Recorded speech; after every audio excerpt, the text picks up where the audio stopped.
Buenas tardes, mi nombre es Jaime Anderson Garay Arias y el tema de hoy es el tejido conectivo. En el adulto se clasifica en dos variedades: el tejido conjuntivo propiamente dicho, que es el tejido conectivo laxo, y el tejido conectivo denso. Y también el tejido conjuntivo especializado, que corresponde a los tejidos adiposos, cartilaginosos, óseos, linfáticas y sanguíneas. En el colágeno podemos decir que se representa el 25% de la proteína corporal total en adultos. Esta se va a distribuir en el hueso, tendones, piel, cartílago, arterias, pulmón y su función principal del colágeno será de mantener las estructuras del organismo. Y en la elastina es una proteína que se halla en los tejidos cartilaginosos, óseos y conjuntivos. Su función principal de la elastina será de proporcionar elasticidad a los tejidos. Diferencias entre el colágeno y la elastina. Funcionalmente hablando, el colágeno, su función principal será de resistencia, firmeza y flexibilidad, mientras que la elastina será de elasticidad y soporte. El colágeno, su lugar de acción será en los tendones, cartílagos, ligamento, matriz orgánica de los huesos y córnea del ojo, mientras que la elastina será en los tendones, cartílagos, ligamentos, piel y vasos sanguíneos. El colágeno, su acción será alta, fuerte, de tensión y no se estira. Ejemplo: colágeno en tendón. La elastina, su ejemplo de acción será el estiramiento en dos direcciones con elasticidad. Ejemplo: elastina de ligamentos. Hablando estructuralmente, el colágeno tiene unas cadenas polipéptidas estructurados y secuenciados en forma lineal y robusta, mientras que la elastina es no estructurado y al azar, en forma de malla o red fina. El colágeno va a tener unos aminoácidos presentes, y son la glicina más abundante, la prolina, la alanina y la hidroxiprolina, mientras que la elastina, sus aminoácidos presentes será la glicina, la prolina, la valina, la lisina y la alicina. El colágeno, su unión utilizada son los residuos de glicina, enlaces covalentes y no covalentes, mientras que la elastina será la desmosinas y enlaces covalentes cruzados. La fascia.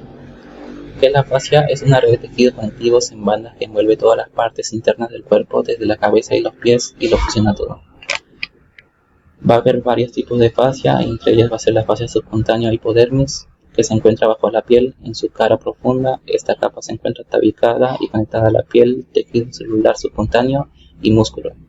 Los vasos sanguíneos y linfáticos y los nervios se ramifican en el espesor de esta fascia. También tenemos la fascia visceral. Es la capa adventicia de la superficie visceral. También tenemos la fascia muscular, que se puede dividir en fascia muscular superficial y fascia muscular profunda.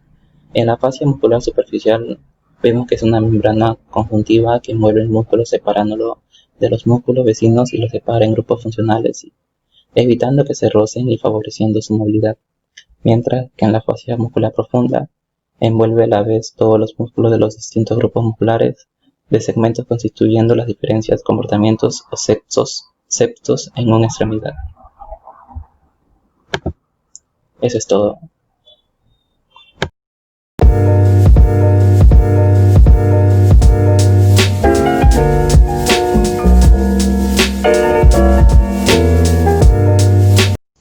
Función de los ligamentos. Es decir, que esta es la unión y la estabilización de estructuras anatómicas, siendo común de encontrar entre los huesos y cartílagos del organismo, especialmente en aquellos que forman las articulaciones. A diferencia de los tendones, que se conectan músculo con hueso, los ligamentos interconectan huesos adyacentes entre sí, siendo un papel muy significativo en el sistema musculoesquelético. Y en una articulación, los ligamentos permiten y facilitan el movimiento dentro de las direcciones anatómicas naturales, mientras que restringe aquellos movimientos que son anatómicamente anormales, impidiendo lesiones o protusiones que podrían surgir por ese tipo de movimientos alterados.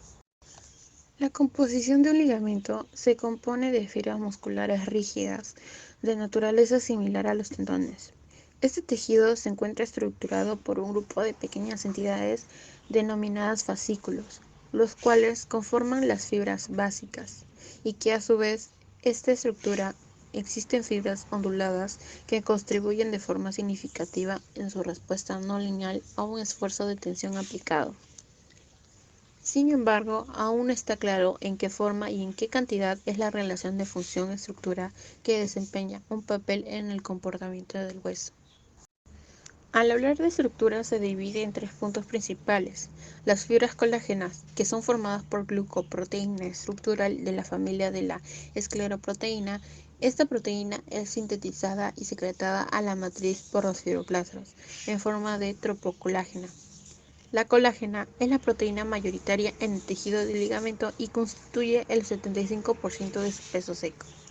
El segundo punto sería las fibras reticulares, que también conocidas como argirofilas debido a su apetencia por las sales de plata, son realmente de colágeno tipo 3, con un elevado contenido de glucósidos. Su estriación es semejante a la de las fibras colágenas, y su función en los tejidos es dar el volumen sin portar ninguna característica mecánica importante. Y el punto 3, en fibras elásticas, están formadas por elastina, proteína estructural de la familia de las escleroproteínas. Las fibras de elastina son mucho más finas que las de colágeno. No presentan estriaciones. En fresco tiene un color medio amarillento y su característica fundamental es que ceden ante las más mínimas tracciones, pero cuando cesan vuelven a la forma inicial, llamado como propiedad de la elasticidad. Propiedades biomecánicas de los ligamentos. Los ligamentos no tienen un comportamiento elástico exacto, excepto uno, que es el ligamento amarillo, que se encuentra situado en la columna vertebral. Los ligamentos son fácilmente elongables, pero a medida que la tracción aumenta, el ligamento se va convirtiendo cada vez en una estructura más rígida. Esto se produce por la disposición de las fibras de colágeno. La deformidad de los ligamentos no solo depende de la magnitud de la fuerza que los deforma, sino también por el tiempo de aplicación desde esa fuerza. Las propiedades biomecánicas de los ligamentos. Los tres puntos serían en la edad. A mayor edad, mayor rigidez. Segundo punto, velocidad de ejercicio. A cuanta más rapidez se hace en el movimiento, la respuesta va a ser de más rigidez corporal. Y punto último sería la inmovilización prolongada, que por adherencias sinoviales va a disminuir la elasticidad de los ligamentos por proliferación del tejido fibroadiposo y que va a aumentar la rigidez articular. Esta rigidez se puede recuperar con mucho ejercicio y durante periodos de tiempo bastante prolongados. La realización del ejercicio físico de manera programada también ayuda a la mejora de la resistencia a la rotura. Un ligamento es una banda de tejido conjuntivo denso o fibroso, muy sólido y elástico que une los huesos entre ellos en el seno de una articulación. El ligamento también permite el movimiento, pero evita también mover a los huesos de modo excesivo, a lo que previene las luxaciones en casos de movimientos forzados. Las principales enfermedades de los ligamentos están relacionados con los traumatismos, ya sea por esguinces leves, que es decir, que cuando las fibras de los ligamentos están demasiado estiradas, o esguinces graves, que es en caso de rotura ligamentosa.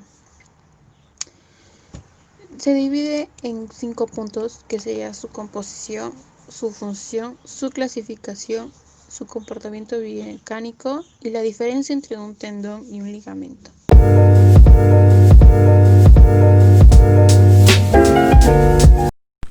Buenas noches, profesora. Hoy en día me tocó exponer sobre el tema de la biomecánica del músculo.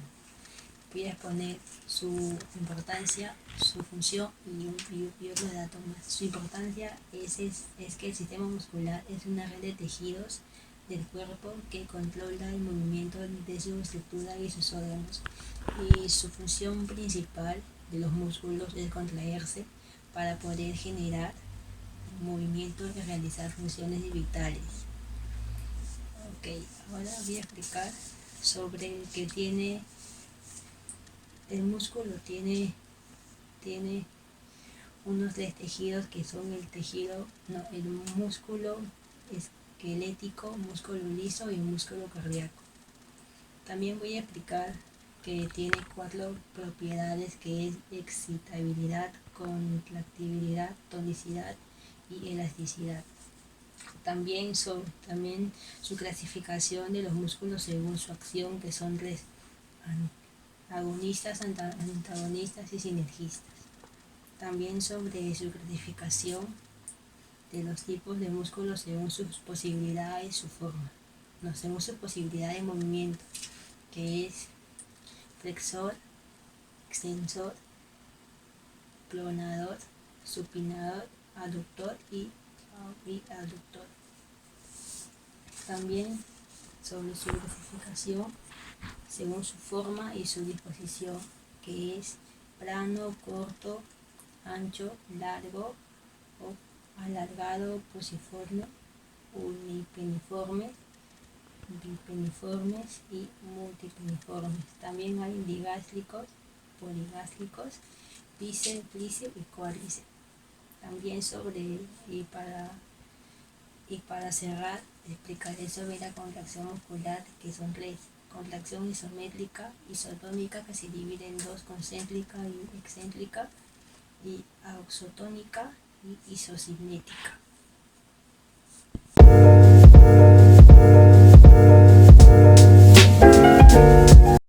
Ahora explicaré bien sobre la biomecánica del músculo. Se dice que se divide en 3 grandes grupos, que es el muscular esquelético, músculo liso y músculo cardíaco. Dice que el muscular esquelético se puede describir como músculo voluntario o estriado. Se denomina voluntario debido a que se contrae de forma voluntaria. Ahora dice sobre el músculo liso. Se describe como visceral o involuntario. No está bajo el control de la voluntad. Ahora sigue el muscular cardíaco. Este tipo de tejido muscular se encuentra exclusivamente en la pared del corazón. No está bajo el control voluntario, sino por automatismo. Ahora explicaré sobre la clasificación de los músculos según su acción. Se dice que son tres grupos: músculos agonistas, músculos antagonistas y músculos sinergistas. El músculo agonista se dice que son músculos que siguen una misma dirección y nos permiten paralelamente realizar el mismo movimiento, caracterizado principalmente por la acción concéntrica o acercamiento del punto de inserción de sus fibras musculares. Ahora sigue músculos antagonistas. Son justamente aquellos músculos opuestos al movimiento de los agonistas. Por ejemplo, se dice que, por ejemplo, un músculo agonista se contrae, el antagonista se relaja y viceversa, alejando el punto de inserción de sus fibras musculares.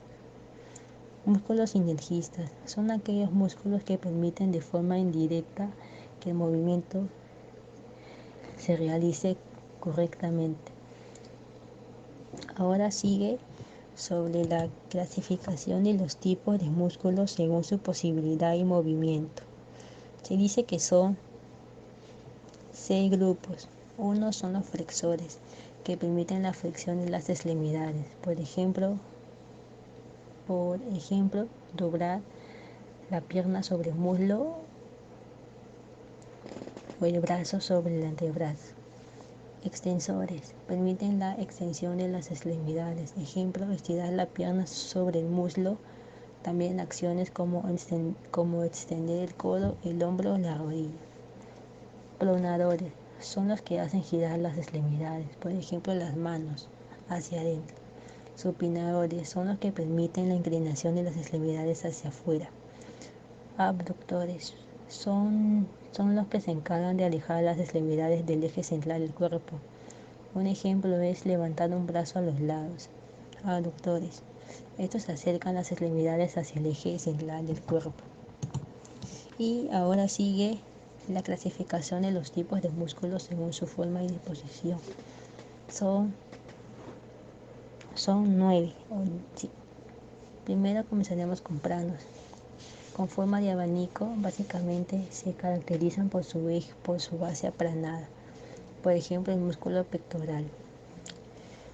Cortos. Sin importar su forma, son músculos que se caracterizan por su corta longitud. Anchos. Son músculos caracterizados de fibras con diámetro grueso, por ejemplo el dorsal. Alargados o fusiformes. Son músculos anchos en el centro y estrechos en sus extremos. Unipeniformes. Poseen una forma de media pluma y nacen del lateral de un tendón. Bipeniformes, con forma de pluma. Sus fibras nacen del centro de un tendón. Multipeniformes. Sus fibras surgen de diferentes tendones a la vez y presentan una organización compleja. Digástricos. Es un músculo con dos vientres musculares. Poligástricos. Refiere a grupos musculares con varios vientres cubiertos por una fascia común, la cual brinda contención de los músculos rectos del abdomen. Ahora seguimos con el bíceps, que también se dice que son músculos que presentan un extremo que se inserta en el hueso, mientras que el otro extremo presenta dos partes que se insertan en el hueso, de ahí su nombre que significa dos cabezas. Un ejemplo claro del bíceps femoral. Tríceps.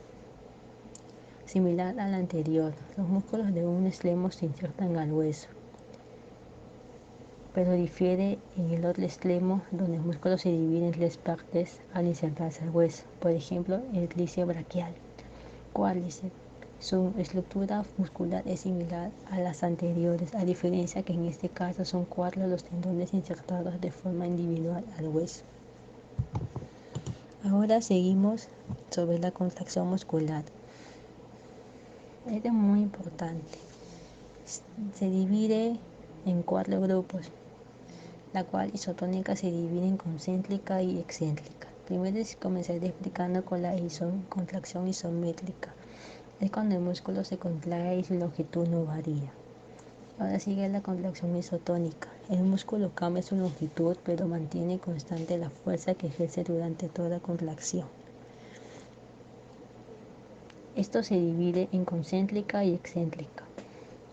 Concéntrica se dice que es cuando la fuerza muscular es superior a la resistencia, ya que el músculo se acorta y desarrolla una tensión capaz de superar la resistencia. Contracción excéntrica es cuando la fuerza muscular es inferior a la resistencia y el músculo se alarga y desarrolla una tensión que no es capaz de superar la resistencia. Contracción ausotónica. Durante esta contracción varía la longitud y la fuerza. Y terminamos con la contracción isocinética. El movimiento sería aquella en la que la velocidad y la intensidad se mantienen constantes a lo largo de todo el movimiento. Gracias.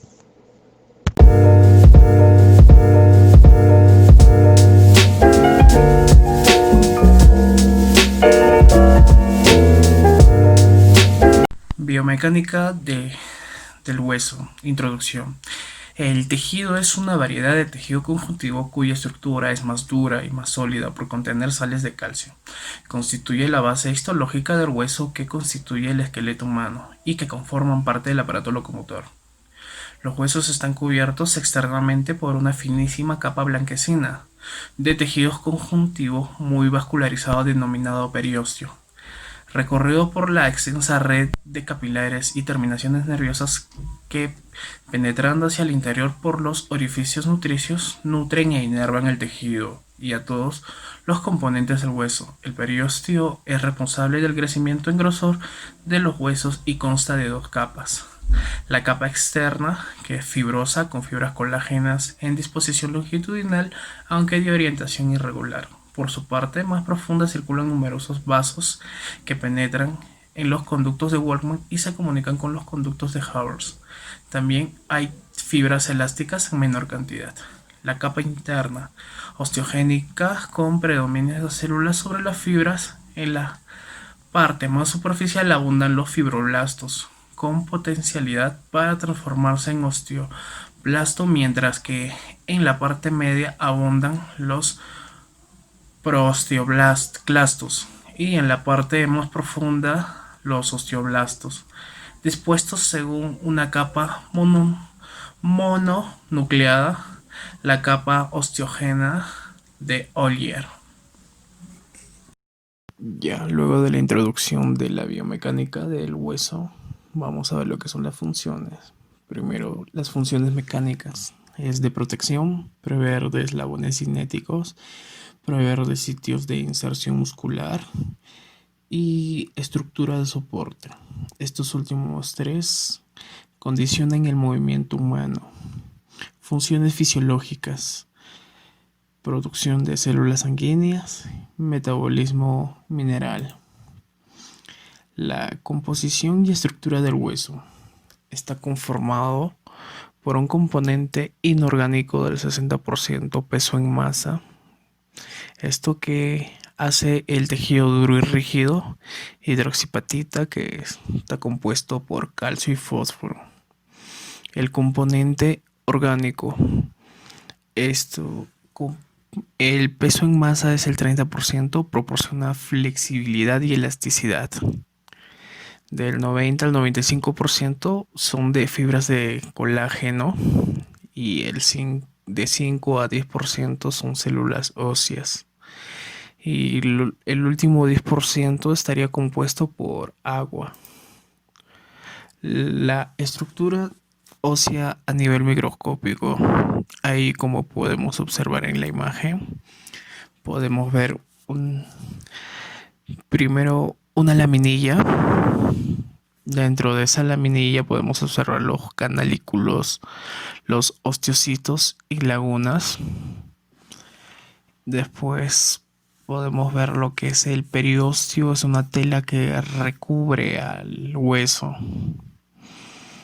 Hay laminillas circunferenciales, sistemas haversianos, líneas de cemento, laminillas intersticiales, trabéculas, canales haversianos, endiocitos, canales de Volkmann, vasos sanguíneos y ramas de los vasos sanguíneos del periósteo. La estructura ósea a nivel macroscópico. Son dos partes que tenemos que señalar aquí, que es el hueso cortical o compacto y el hueso esponjoso o trabecular. El hueso compacto es una capa densa ubicada en la periferia de un hueso. O sea, son los que están alrededor del hueso. Y por dentro del hueso hay un hueso de calcilidad porosa ubicada dentro de la cubierta densa del hueso compacto. Generalidades. El periósteo es una membrana externa densa que rodea los huesos, excepto las superficies articulares. La capa osteogénica, capa interna que contiene células para generar hueso durante el crecimiento y la reparación. El endostio limita la cavidad central de un hueso largo. Contiene osteoblastos y osteoclastos. Ahora las propiedades de la biomecánica del hueso.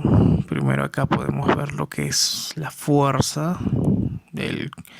En esta gráfica vamos a ver lo que es el colapso último, el tamaño del área abajo de la curva, la rigidez, que es la región elástica, y la anisotropía.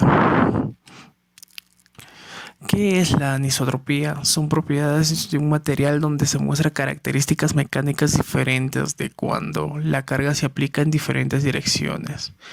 Acá podemos ver un comportamiento anisotrópico del hueso.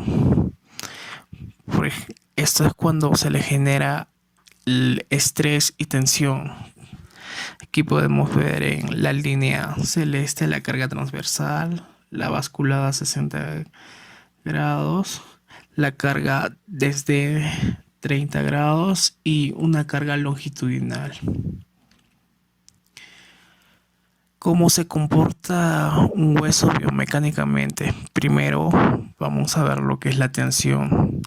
Son cargas iguales y opuestas, se aplican hacia afuera desde la superficie de la estructura y la solicitación y deformación tensil se produce en el interior de la estructura.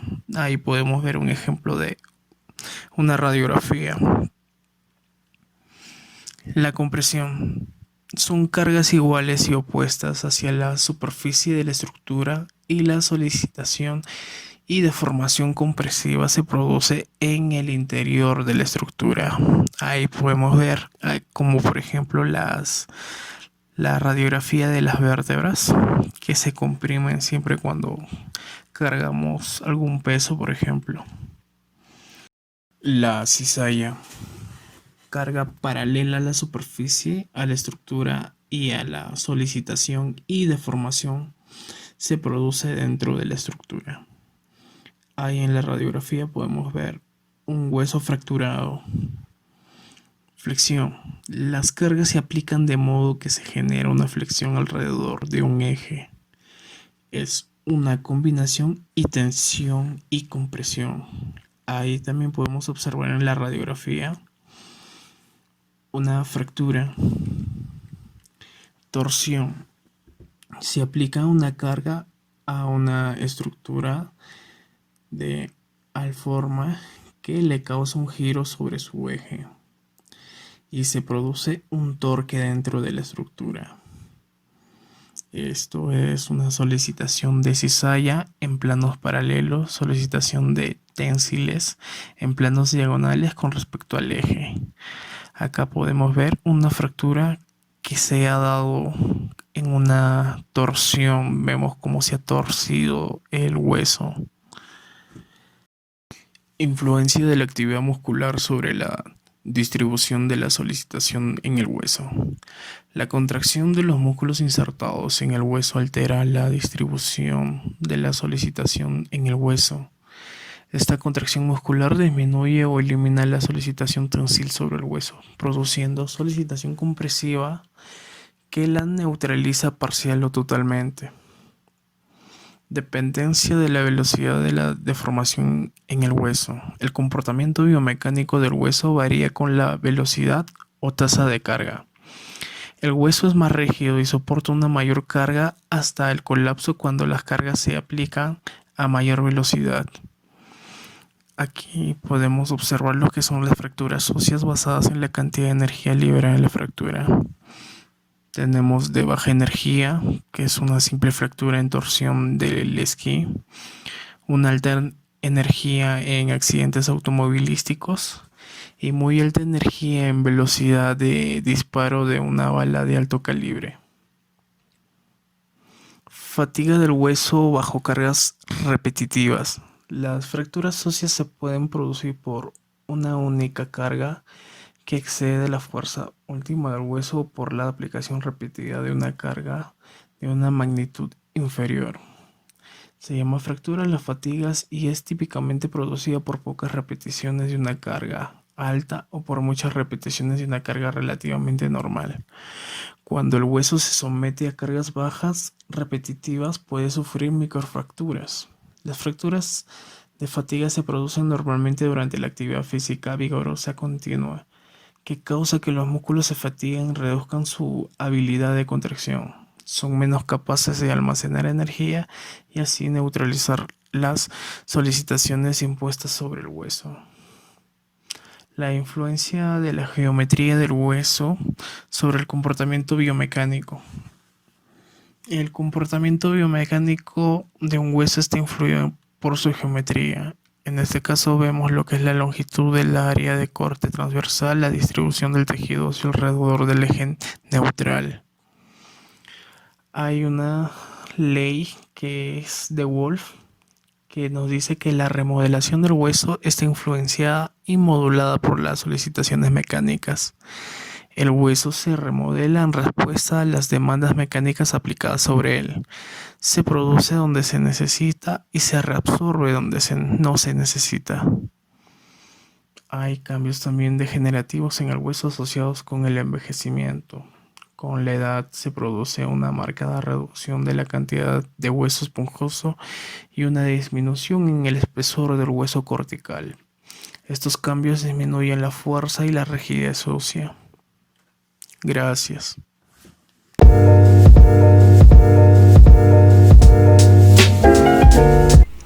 Biomecánica del cartílago. El cartílago es el tejido firme pero flexible que cubre los extremos de los huesos en una articulación. Se encuentra en las articulaciones sinoviales, reduce la fricción, transfiere y distribuye las solicitudes de fuerza y ofrece una superficie lubricada. Tejido elástico carente de nervios, vasos sanguíneos y linfáticos.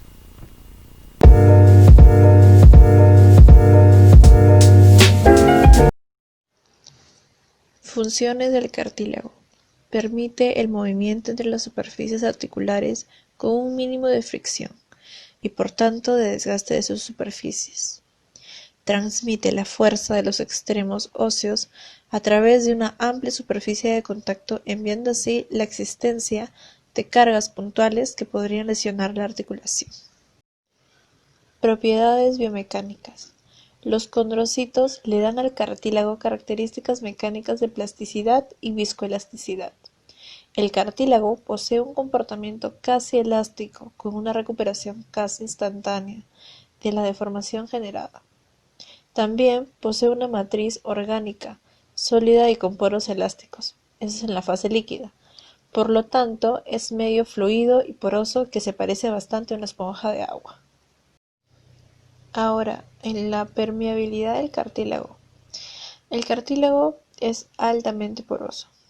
Por ende, la permeabilidad es la medida de la fuerza resistiva requerida para causar que el líquido fluya con una velocidad determinada a través del material poroso.